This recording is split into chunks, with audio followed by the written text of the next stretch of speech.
big movers this week in our high school rankings, so many that I have to take notes and not just remember them all.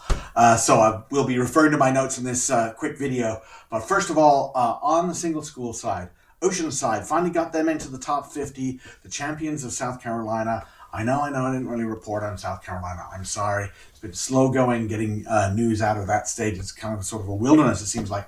Watched them play over the weekend. They're very good.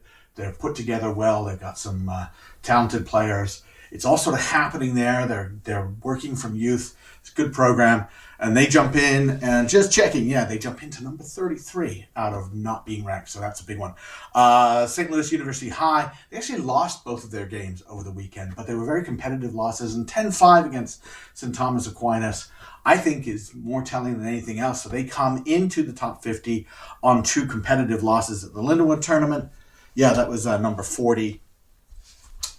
Lake Travis. Now, I just have so much trouble dealing with Lake Travis in the sense that we're working on losses a lot of the time. They're in a very tough league, and they lose one game close early on, and then they lose another game. And I don't know. It's really hard to just keep moving them up when other teams are playing and winning, and then so they got dropped out of the top 50. That's fine. I'm perfectly comfortable with that one. And then last week, 12-3 loss to Dallas Jesuit.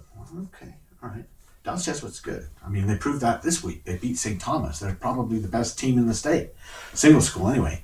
So what do we do about that? Well, we wait. We wait. And then this week, 15-14 over St. Pius X. St. Pius the 10th. Is that enough, right? Is that 1-point victory enough over a ranked team? Yeah, I think so. In the end, because of all these close losses, we've also got a close win here. It is a win against a ranked team.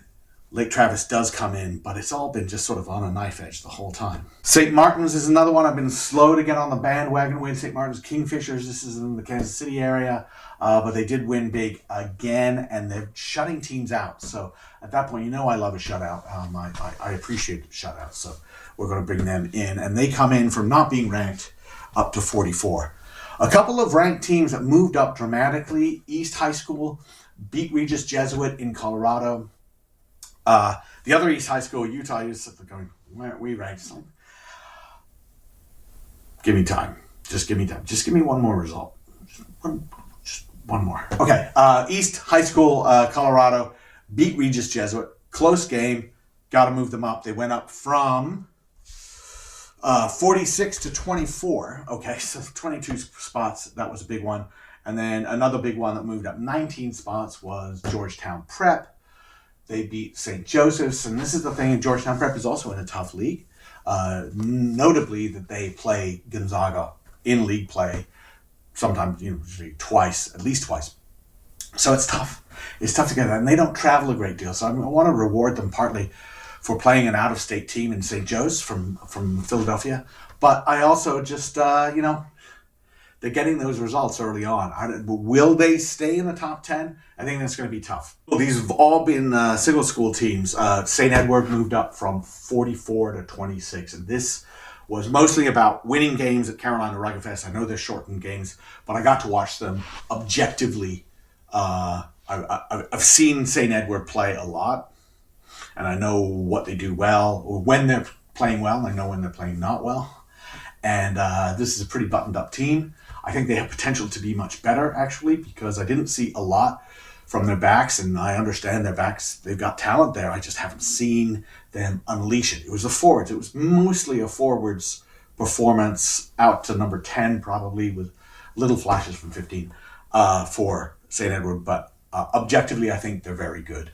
I think they meet the standards. So they're up to 26. I think they can move higher. 4 high school club teams, major movers. Number 1 would be Brighton, coming in from not being ranked, and perhaps a little harshly, to 32. Now, Brighton was a Division II team last year in Utah, and they won the Tier 2 championship. But I'm very reluctant to jump on those kind of Tier 2 teams immediately the next year, because sometimes, those are the teams that are most likely, perhaps, to be running on the success of 1 or 2 or 3 players, and if they graduate 1 or 2 or 3 of those guys, then they're going to move. They're going to have trouble. But Brighton moved up to Tier 1, and their first game that we were tracking was against Tamana, which is formerly Snow Canyon. Good team, had them ranked. Brighton beat them. Brighton beat them relatively convincingly. Brighton's got to be up there. So they go from not ranked to 32. Loudon from Virginia. Now, it's sort of like they run the risk of being beaten big, and that does happen to them sometimes against some of the tougher teams that are in the Virginia area, notably Vienna, Fort Hunt, those guys. But they did all right in the Carolina Rugby Fest. They won a couple of games. They can play. Are they a top 20 team? I don't think so. Not right now. But they do have talent. They did win some games. They were unranked. I put them in at 46. So that's a move right there. 901. This is formerly Germantown, Tennessee. That's like the rugby team formerly known as Germantown. They went into the Lindenwood tournament this past weekend, won very well against St. Thomas Aquinas and Bixby. They're big and strong. They have talent. They can win in the backs. They can win in the forwards. This may be one of their better teams. And so usually I have them sort of hovering in the 30s or so. This time I had them at 32. Move them up to 13. So they go up 19 spots right now. I think that might be a little generous. We'll see, because there are other teams lurking that haven't really played, something like that. We'll see what happens with the two Charlotte teams. Raleigh Redhawks produced a pretty good result after a loss, so we'll see what they do. A lot going on all over the place, especially I'm interested in Ohio and Indiana, what's going to happen there. So we don't know. Will they hold on to 13? But they're 13 right now. And finally, Rebel Rugby moved them from 50 to 37. Is it because they sent me a jersey? There it is.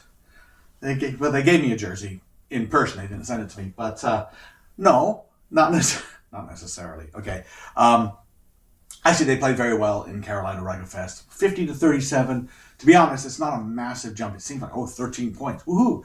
But from 50, if you produce one or two solid results, you can bump up very quickly, especially when there are teams that are not playing, things like that. Phoenix Alpharetta also moved up for the same reason in the club situation. They also gave me a shirt, so give me a shirt. But they're lumped in there. Alpharetta, Rebel, and then War Eagle, all of them in Georgia. They're all pretty good, and it's really helpful to me because they all played close against each other. And now we've seen how a couple of these teams have played against teams outside of their region. So now we have sort of a context, the idea that Georgia is competitive in along with the other teams from the Carolinas, from Virginia, even from Ohio, things like that. So that's important for us to know. So those are the major movers this week. Thanks a lot to our sponsors. Thanks for those who send us a little bit of money through PayPal or through Patreon to help us continue to do this. And we'll see you next time.